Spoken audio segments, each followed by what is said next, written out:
This weekend, Inside Out 2 debuted in theaters to massive numbers. So today I'm going to stop and rank all 28 Pixar films from the worst to the best.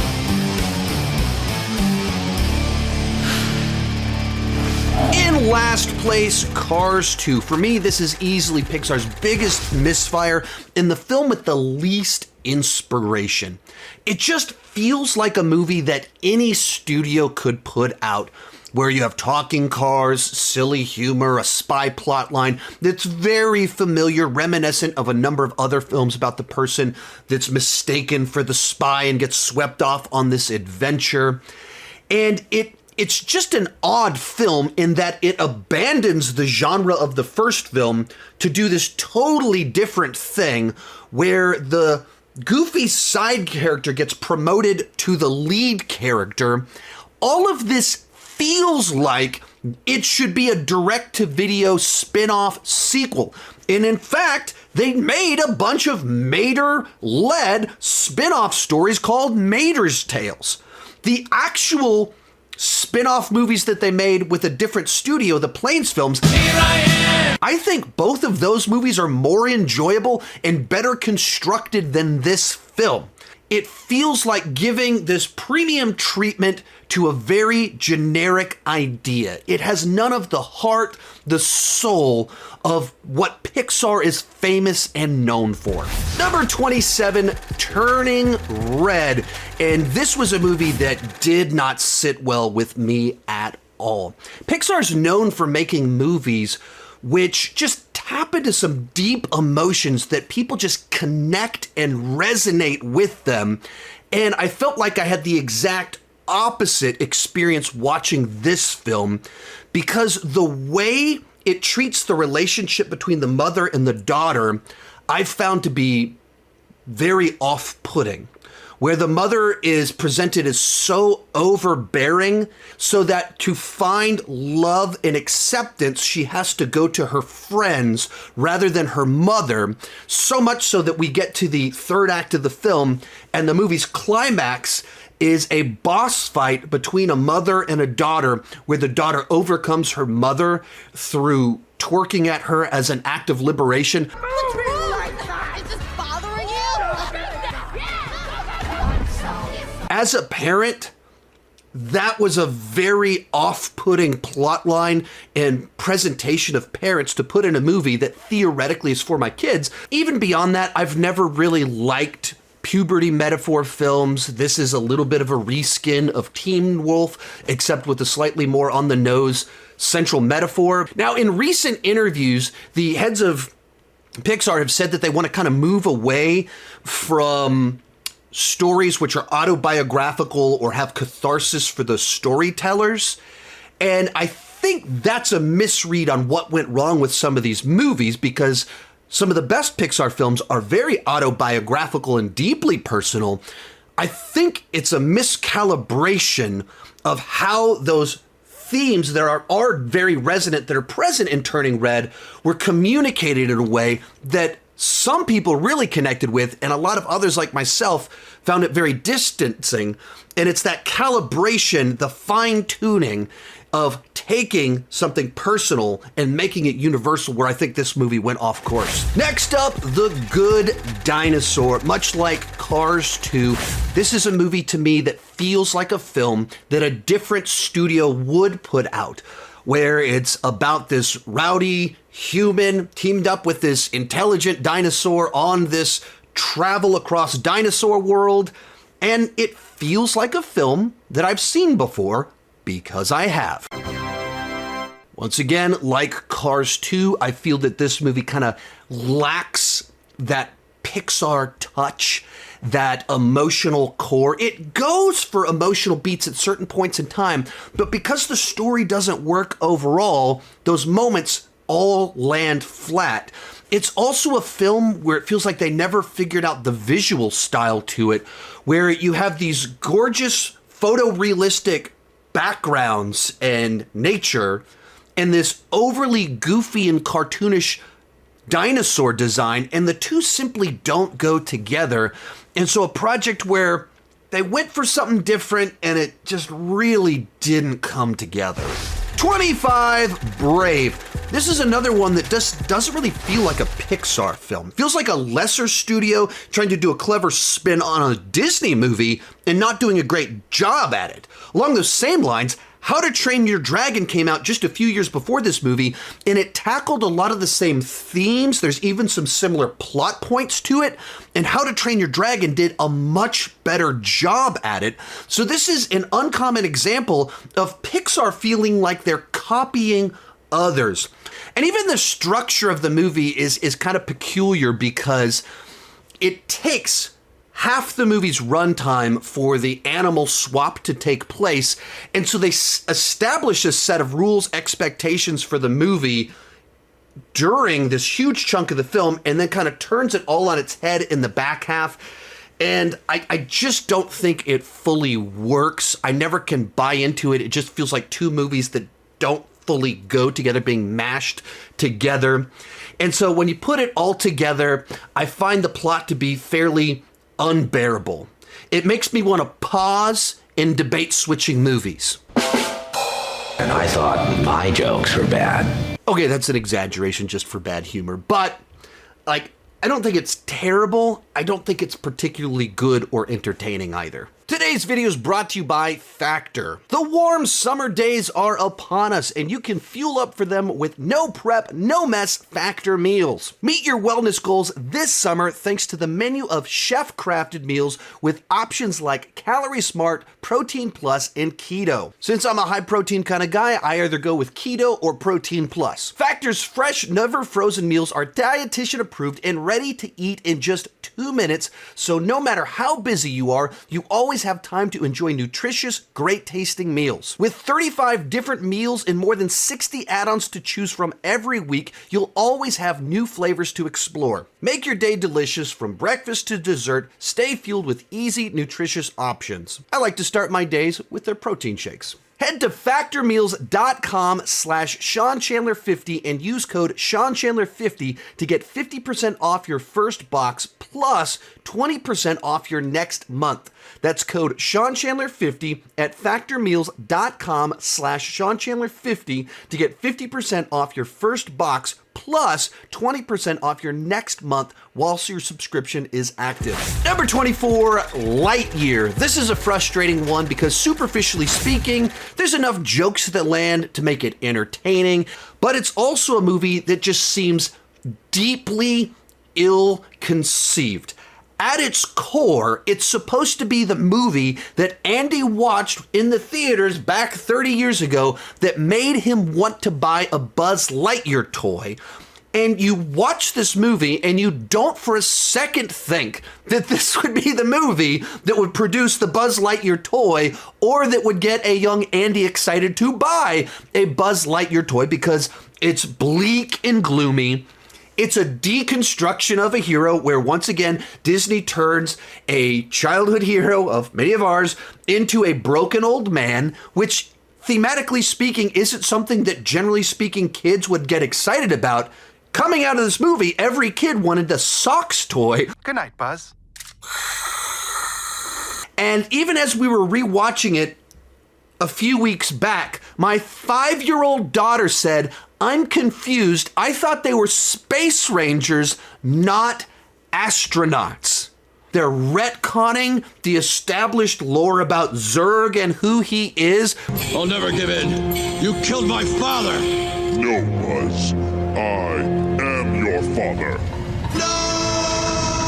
Which was originally intended as a Star Wars joke into another one of these strange Disney deconstructions of a hero. So a frustrating one because a lot of it works, but overall it does not. Number 23, Cars 3. To be perfectly clear, I think the rest of the movies on this list are good to fantastic. This one's not fantastic, but I do think it is good. This is a nice return to form for the Cars franchise, putting the focus back on Lightning McQueen and making it actually about racing. Of all the Cars movies, this is the one that is the most a sports movie.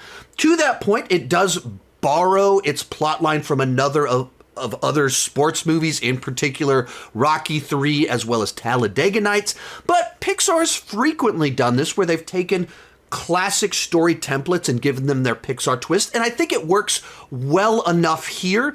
And if you're going to do a third movie in the Pixar franchise showing Lightning McQueen further down the line in his career, this makes a lot of sense.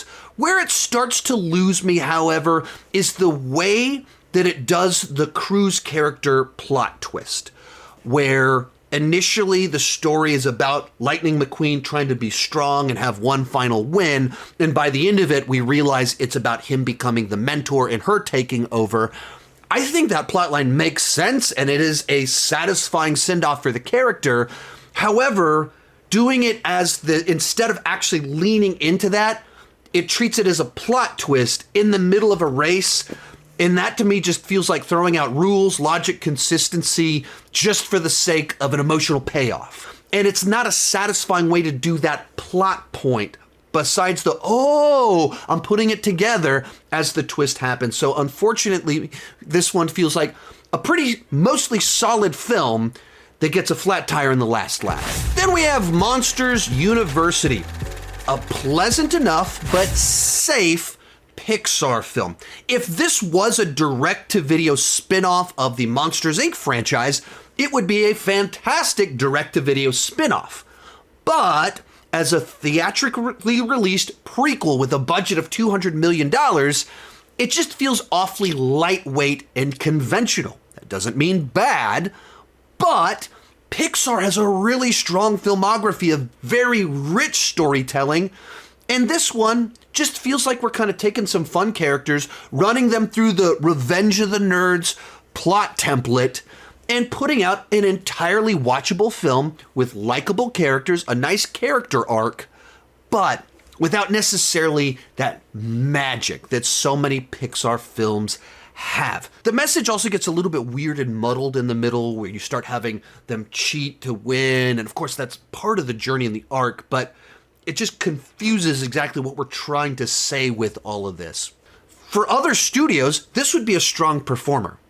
But when you're Pixar, and so many of your movies are top-tier, fantastic Oscar winners, a fun but formulaic film isn't strong enough to get you into the top 20. 21, A Bug's Life. After the wild success of Toy Story, Pixar's second outing had a lot of good stuff to offer, but I do think there were some growing pains, and I think this is the weakest film from their first 15 years of filmmaking. Don't get me wrong, there's some really good use of misunderstanding to add extra tension and conflict into the story besides just the villain plot line.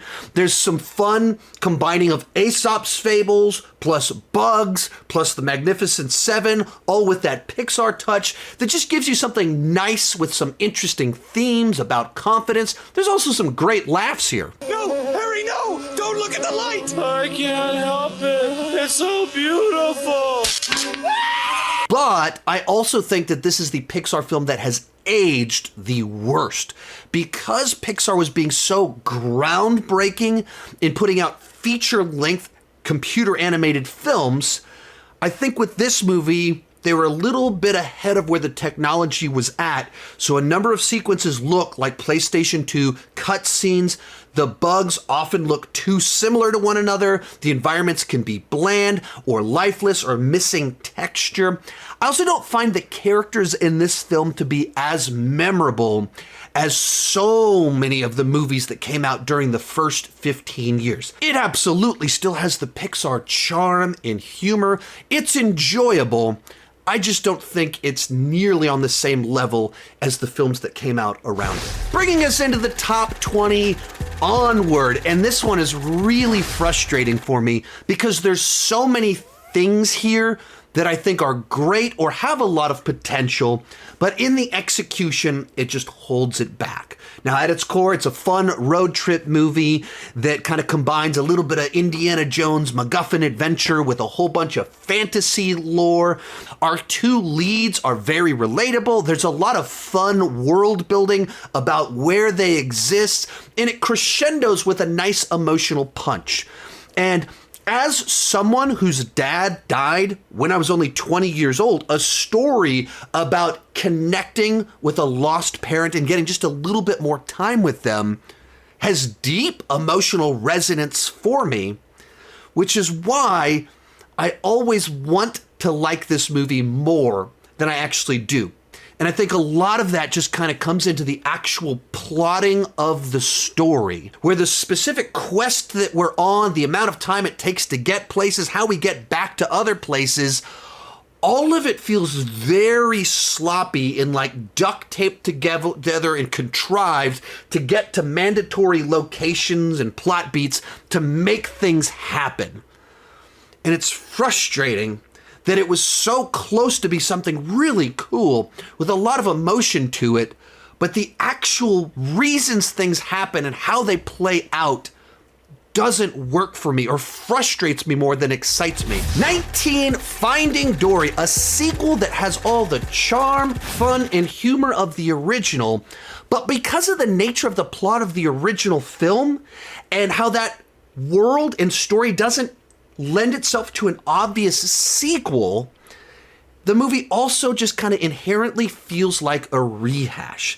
It's like a cover song that hits all the right notes. They might not have done anything wrong, but inherently it's not as special as the original.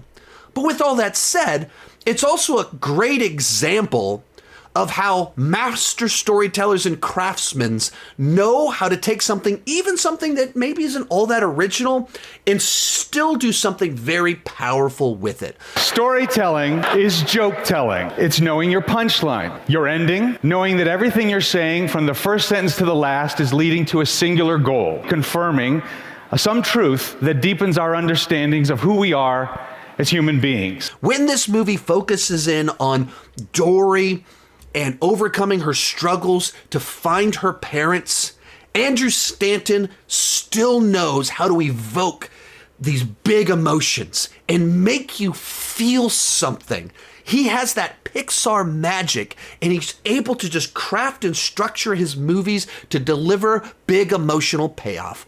Also, the characters are still fun and likable, and there's plenty of jokes that absolutely land. Open ocean? I know where that is. That's the exhibit located right next to... I don't care. But if I'm ever in the mood to go swimming with the fishes, there's not a lot of reasons that I pick Finding Dory over Finding Nemo. Next up, Soul, a beautifully rendered, deeply thematically rich original story. It's a celebration of life, it's all about inspiration, and it's a film that makes you feel hopeful. And when this movie came out in December of 2020, that's exactly what we needed. But it's also one of Pixar's most inconsistent films. It's a little bit too ambitious, where it tries to tackle the afterlife, celebrate life, all while also doing a body swap movie. It's just a lot to try and tackle with one film. I enjoyed the real world segments more than the afterlife parts. The afterlife parts of the film, and it's trying to apply like the inside out bag of tricks to the afterlife, but I also don't think that it works nearly as well. It can't be as insightful or as entertaining because we all have different beliefs about the afterlife, and thus to be able to tackle the afterlife, it just has to be a little bit more vague. And then when you get into the real world parts with the body swap, it's entertaining, but once again, Pixar chooses a story that's about two opposites that get lost and have to get somewhere by a deadline. Once again, while I think this movie tried to tackle too much, it is able to just bring out big emotions and make you feel hopeful, make you feel inspired, and I think that's a great thing. 17, Cars, a charming tale about a fast-moving big city race car getting stuck in an old-fashioned and breezy town populated by quirky and charming characters. The actual story structure here is borrowed heavily from this 90s Michael J. Fox film called Doc Hollywood. There's plenty of themes and messaging about humility and American nostalgia that are effective enough, and the racing sequences are dynamic and engaging. Just also, I think this is kind of a Pixar film that wasn't calibrated quite right. It was almost there, but never as good as it could have been. Couple things kind of holding it back. First one is that I think Lightning McQueen is just a little bit too arrogant in the first half of the film, that he's kind of insufferable. And that's, of course, his character arc is learning humility, but he doesn't have enough redeeming qualities early enough in the film. Also, I think that this is the longest Pixar film. I think you feel that in the middle of the film where it kind of takes its foot off the gas, starts to drag a little bit, where there's just a lot of time about Lightning McQueen paving roads. And even as a race car movie, there's like 90 minutes between our races in the film. But it gets enough notes right to be highly rewatchable, and of course established this franchise that has had a number of spin-offs, sequels, TV shows, and sold a bajillion toys. I don't care who you are. That's funny right there. In prep for this video, I did a massive Pixar deep dive. I read 2 different books. One of them is called The Pixar Touch. It tells the history of Pixar for its first 25 years, from a hardware company started by Lucasfilm to a film studio to the Disney acquisition. Great insight into Pixar as a whole during its first 25 years. Second one was Creativity Inc. It's a book written by Ed Catmull, who was the president of Pixar 3 different times. There's a lot on the history of Pixar as well as the creative process, leadership, great insights. I listened to both of them on Audible because I like to read with my ears, not my eyes. You can get a free audiobook of your choice with a free 30-day trial of Audible at audibletrial.com/Sean Chandler. I do recommend Audible. I do use Audible almost every single day. Also, I listen to several podcasts as well as a number of TED Talks, several of which are cut into some of the movies I'm talking about here. I'll have links to as many of those as is possible down below in the description. 16, Luca, a coming-of-age story about friendship and accepting oneself. The characters are likable, and there's some nice humor thrown in all throughout the movie. In most regards, it's a more low-key Pixar film. In particular, compared to a lot of the movies released right around it, it has a more straightforward plot line, that the premise isn't nearly as convoluted, and that's kind of the charm of the film. The characters, the relationships, the friendships drive the film rather than kind of this dense, layered plot or this intricate concept. I dug it. It put a smile on my face. I don't think it's really aiming to be the greatest Pixar film, and that's fine. It's a good, enjoyable Pixar film. And I don't have all that much to say about it. Next up, Elemental, Pixar's first rom-com and an immigrant tale. You get some classic Pixar characters that are memorable. You get this kind of quirky allegorical world building, which is both creative, fresh and new, but also very relatable. Also, you have the general normal Pixar style, but they found all these ways to visualize the different elements in interesting ways, in particular with the water and the fire and the embers. It just didn't seem like anything I had ever seen before in animation. I do think there's a little bit too much kind of going on here, where there's this whole subplot about water leaks, and it feels like it was like something mandated from outside the studio to try and like raise the stakes and give us this big, impactful third act. But we cared about the characters, not the leaks. So you don't need massive stakes in a rom-com and an immigrant tale, because we care about the relationships. And so those provided stakes that we actually cared about. And some of that other stuff just felt a few too many complications in the plot line. But really, it's a very good movie. It is something just a little bit different from Pixar, but that's what's so wild about Pixar. Having a movie that's very good and inventive and something new still doesn't get you in the top 10. Number 14, Up. The first 10 minutes of this film are simply a masterclass in visual storytelling, where they're able to tell the life and love story of two people with the highs and the lows. You understand their relationship, you understand their desires, their wants, their setbacks, you feel the right emotions, all without needing to say a single word. It also sets the stage for the film's key themes and ideas about life and adventure. The film turned out to really be about what is adventure. Is it about fantastic travel and places and things no one's ever seen, or is it the seemingly mundane, ordinary relationships with people all around us? With all that said, I don't think the rest of the movie is on that same level as the intro. Now, don't get me wrong. It is very good. It is filled with memorable characters, in particular Doug. It has a sharp sense of humor. I'm not throwing shade. I just don't connect with it as much, and it's not one that I naturally go towards to just rewatch on a regular basis. But once again, to something I've repeated in here many, many times, the fact that a movie like this is this low on the list is just a statement about how good Pixar is and how many movies they have that connect with people on such a deep level. Then we have Coco, a delightful story about regret, family tragedy, generational trauma, death, the afterlife, just delightful stuff. You keep using the word. I don't think it means what you think it means. That also explores ideas about family responsibility and passion. And in classic Pixar fashion, it's able to tackle very heavy and mature themes while being entertaining for all ages. Or you'll be stuck here forever.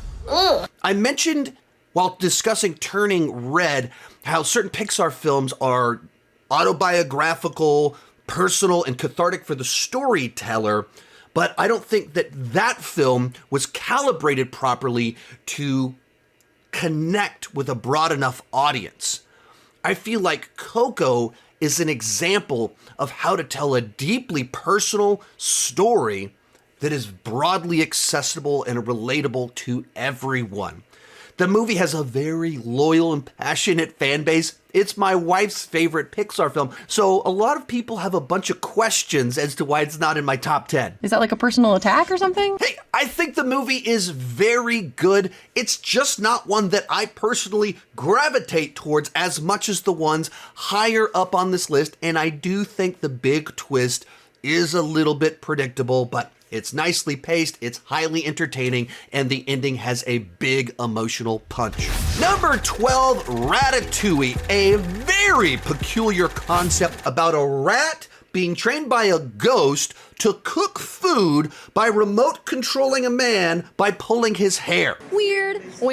This is what Pixar does so well. Director Brad Bird finds a way to use this strange story as a mechanism to touch on very real emotions. It takes this way out there story about creatures which are normally considered icky to tell a story about food, which makes for a shockingly down-to-earth story with relatable films about societal expectations, living up to a legacy, and pursuing passion. Pixar is incredibly good at bridging the gap between weird, interesting, fresh, original ideas and an audience's lived experiences.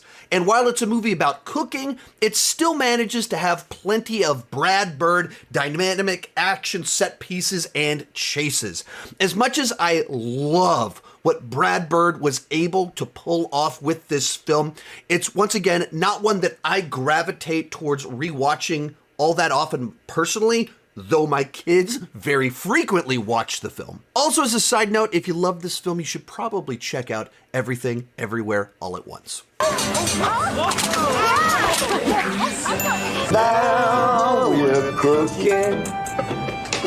Number 11, WALL-E. Pixar's run from 1995 to 2010, Toy Story to Toy Story 3, is probably the best run of films that a mainstream studio has ever had, where they were consistently able to deliver massive hits with both critics and audiences. And right before they ended that run with Toy Story 3, a great sequel, they delivered a trio of films which were some of their least conventional stories with the most unlikely protagonists for family films, all while still being excellent. This is what makes Pixar such a special studio. The first half of this film is essentially a 21st century silent movie, but it still manages to be just as engaging, emotional, romantic, and heartfelt as any other Pixar film, and it's entirely based on the design of WALL-E being able to bring out a robot's humanity. He was starting to look glassy-eyed. Glassy-eyed is a fundamentally awful thing when you are trying to convince an audience that a robot has a personality and he's capable of falling in love. We add a light to WALL-E that accidentally leaks into his eyes. Suddenly, those aperture blades are poking through that reflection the way nothing else has. Now we recognize WALL-E as having an eye. Suddenly, WALL-E feels like he has a soul, like there's a character with emotion inside. And they're able to make him cute, relatable, and endearing without needing to say a single word. Then the movie throws a huge curveball, sends us up into space, and has a whole lot to say. As much as the first half of the film is very deliberately paced to establish our characters, the second half goes into full-blown action mode with tension, stakes, and even a heroic sacrifice. The message here is very heavy-handed, but it is a good sentiment. The film as a whole, it's charming, thoughtful, very unique, a real achievement. Kicking off our top 10, Toy Story 3. Once again, Pixar breaks the odds by delivering a fantastic sequel. This time by delivering a Prison Break movie with the series' most diabolical villain yet, Lotso. This movie does such a good job of cranking up the stakes and tension that the first time I watched this movie, I believed that they were going to burn all of my favorite toy characters to death.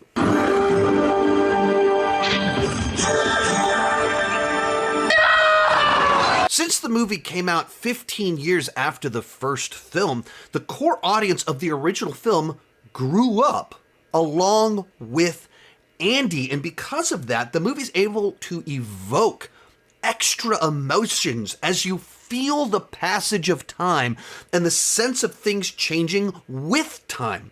The movie is the end of a trilogy, and it's about moving on and change, and it just handles that masterfully. It brings the Andy trilogy to a great close. Now, at this point in time in the ranking, all of the movies are fantastic. So it's a little bit like ranking your kids. You love all of them, and you probably shouldn't be ranking them. Now, we all know Carrie's my favorite, then Kev, then David, then Mike. But the rankings can always change. Number 9, Incredibles 2.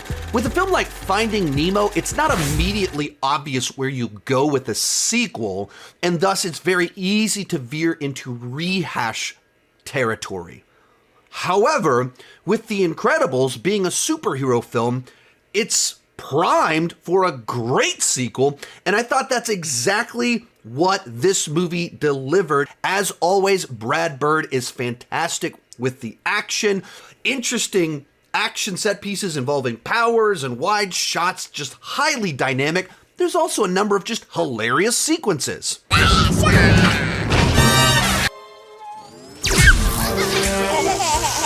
What I'm about to say is an unpopular opinion and one of my Pixar hot takes, but I actually kind of prefer the plot and villain of this film to the original because I have some issues with Syndrome's motivation. Speaking of hot takes, I put out a video just a few days ago reacting to your extremely flaming hot takes while eating extremely spicy hot wings. If you like Pixar, and I'm guessing you do because you're watching this video, you should check it out. Now, it's not as groundbreaking, fresh, and thematically satisfying as the original, but it's just a real pleasure to be back with these characters in this world, and it's a great continuation. Next up, Inside Out 2, and as soon as they announced they were doing a sequel to Inside Out, I thought, yeah, I think Inside Out lends itself well to a sequel because what the first film did so well was visualizing the emotions and development of a child, and children continue to develop and there's more ideas to be explored. And that's also exactly what I thought this movie did so well. As she moves into puberty, as she's transitioning from middle school to high school, it captured that so well. That transition from concrete thought to abstract thought and the new emotions that come with it, in particular anxiety. It's a movie that helps you understand yourself better and understand what's kind of going on with your emotions, and in particular, why do kids go crazy in middle school as they start experiencing all of these new things? Another thing I thought the movie did really well was giving Riley a more overt plotline and arc in the real world. And so as she was involved in all these just extremely relatable scenarios, you see what's going on the inside. This is the kind of movie that's not just highly entertaining, which it is. It's useful, important, and meaningful. And I think this is the best Pixar film in years, and a special film. Number 7, Toy Story 4. Now, when this movie was first announced, I was on the same page as many of you. I thought it was a horrific idea because Toy Story 3 closed out the story so well, and there was nowhere else to go with these characters. And within the first 10 minutes of the movie, I realized that I was wrong, and I thought this was the perfect epilogue to the Andy trilogy of films, whereas Toy Story 3 closed out the Andy trilogy wonderfully. Toy Story 4 gives that closeout, that epilogue for Woody and his journey.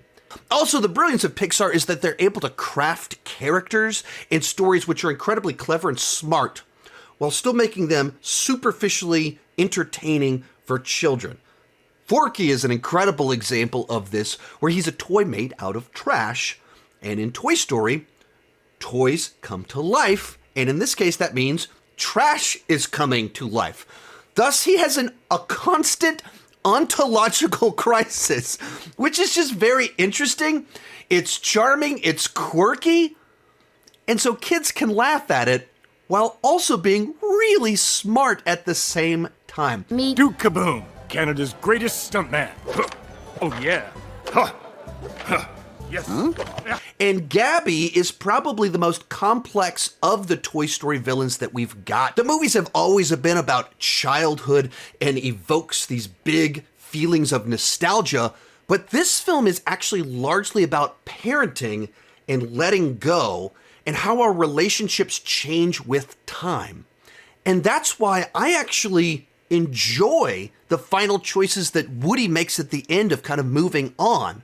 Whereas a lot of people feel he's acting out of character, if you interpret the movie through the lens of parenting, and some of that is letting go and realizing your changing role, it's very profound. And as a parent, that touched me on a whole other level. And that's why I have this movie higher on my list than most. Number 6, Inside Out. And I feel like this is easily the Pixar film with the most emotions.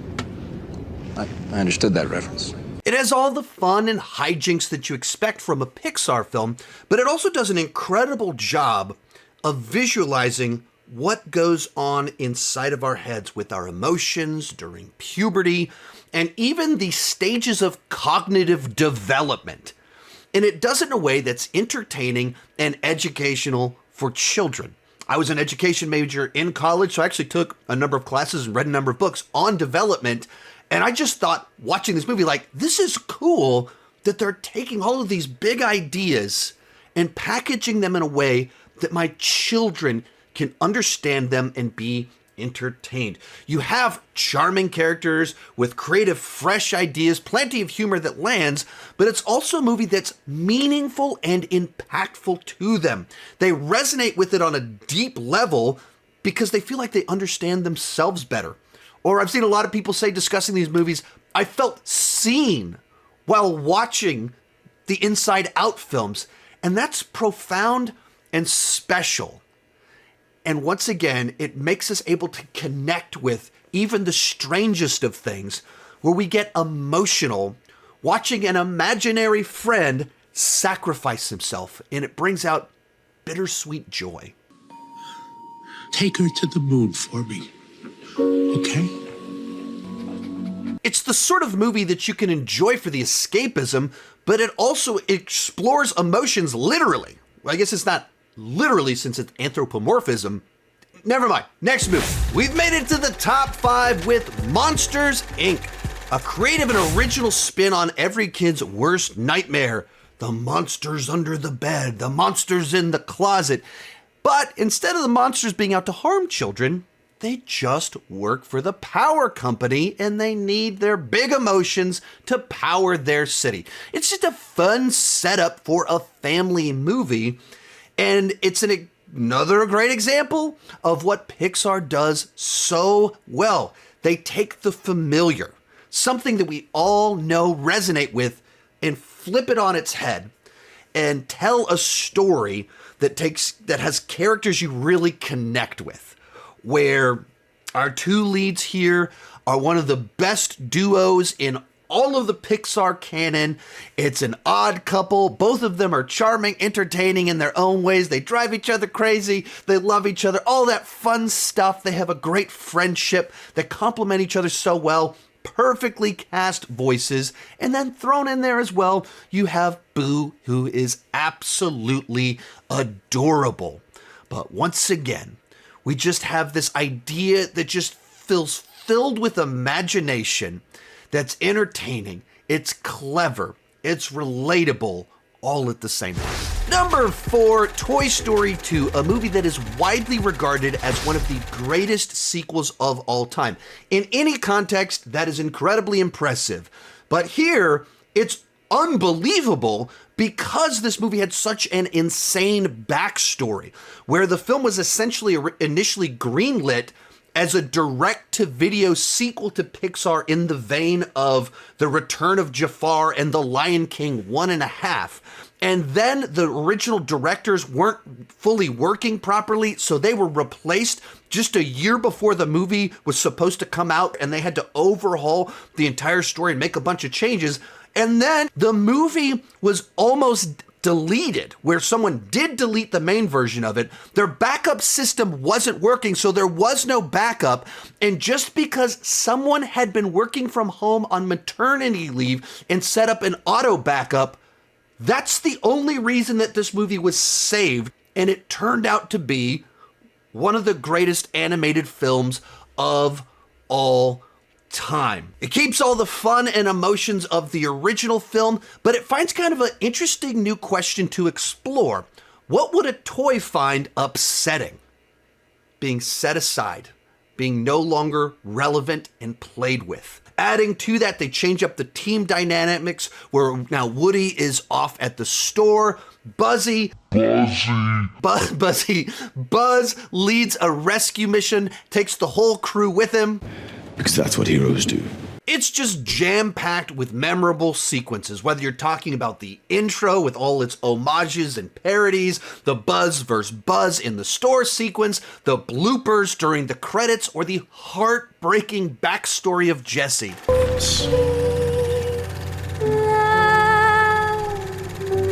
When you put it all together, you just have another film that has that Pixar magic. Real quick before I give you the top 3, remember to join me down below in the comment section. Let me know your ranking of the Pixar films. Also, if you enjoy this film, I've done a ton of other rankings just like it. A couple years back, I ranked all of the Disney films in the official Disney canon. I've ranked all of the DreamWorks films in the past. So if you like animated franchises, big animation studios, check out my other rankings in this playlist somewhere around here. In third place, The Incredibles, a movie that was incredibly ahead of its time. As an animated film, it was groundbreaking in animating human characters and not making them look off-putting. Right along those same lines, it's a movie that was ahead of the curve in regards to superhero movies. This movie predates The Dark Knight, the MCU, by a number of years, and it wasn't just that it was a superhero movie before they really exploded. It was an original superhero story that brought in all these outside influences. So it has this retro 60s spy movie aesthetic with everything that it's going for. And this is a prime example, once again, of what Pixar does so well of making movies for all ages. Incredibles is a movie about a man having a midlife crisis with all of this messaging about what makes someone special or incredible. And that's at the core of what drives a midlife crisis, where people realize they're getting older. They're wondering what impact they've made, so they try to act out in pursuit of youth. It's a movie designed or with messaging with a character arc for someone my age, but it's still wholly entertaining for 5-year-olds. And even a 5-year-old can take something away from it and not just be entertained by it. And when everyone's super, no one will be. Also having that trademark Brad Bird dynamic action throughout the entire movie. But as I said before, what makes the movie special and magical is that 3-year-olds can watch it and be entertained by superheroes, and 40-year-olds and 50-year-olds can watch it and find a message about significance. Our runner-up, Toy Story, the original computer animated film and our first trip to the toy chest, remains a classic. And much like Toy Story 2, it's a movie that it's shocking how good this movie turned out in light of just how troubled the production for the film actually was. They went through years of iterations of the script, trying to crack the code, even bringing in Joss Whedon to do a pass on the script. At one point in time, Disney almost pulled the plug on the film and removed all of their funding because the story wasn't coming together because Woody was such a selfish and unlikable character. Off the bat! You gonna make us, Woody? No, he is. Slanky! Slanky! But through continual adjustments and iterating, they were able to craft a set of lovable and timeless characters where 30 years later, kids are still playing with Buzz Lightyear toys. It's a movie that's endlessly quotable. To infinity and beyond! And it was Will Poulter's film debut as Sid. And this film that Disney almost pulled the plug on ended up with a 100% on Rotten Tomatoes. 30 years later, it's still beloved, and its script was nominated for Best Original Screenplay. But the heart comes from Woody and his insecurities. He's a real character. He's a leader, he's charming, but he's flawed, and he makes bad choices, and he needs to learn to grow and change. I am Buzz Lightyear. I come in peace. Oh, I'm so glad you're not a dinosaur! It's obviously fantastical, but it's able to draw out very big and real emotions. It taps into this idea of the loss that happens with friendship and growing up and with change. While the studios put out plenty of films that are bigger and more ambitious, few have been more effective and emotional than that original story about toys. But coming in at number 1, Finding Nemo. Movies resonate with us differently based on when we watch them and what phase of life we're in. I didn't watch Finding Nemo when it first came out. In fact, I didn't watch it until 10 years later in 2013, right around my son's first birthday. I suspect that dramatically shaped how this movie affected me because I was a new parent. And Finding Nemo is a movie that's all about parenting. It kicks off with this heartbreaking intro about a husband losing his wife and all of his children but one. He's lost all but one, therefore he struggles to let go of the one. And at the core of parenting is raising a child to let them go, which is very profound stuff. And when you watch that as a new parent, It can touch you very deeply, and that's what happened with me. When I was writing with Bob Peterson on Finding Nemo, and we would call this the unifying theory of 2 + 2. Make the audience put things together. Don't give them 4, give them 2 + 2. The elements you provide and the order you place them in is crucial to whether you succeed or fail at engaging the audience. But beyond that, it's filled with a set of memorable, delightful characters. The dialogue is incredibly quotable. There's something for everyone, whether a character, a message, a joke. Of all the films on this list, this is the one that put the biggest grin on my face while tugging at my heartstrings the most. So it comes in at number 1. If you enjoyed this video, remember I've got more Pixar content like that video on hot takes right over there, as well as more animation rankings. You can check them out in that playlist right down there. Thank you so much for watching, and keep talking movies and TV.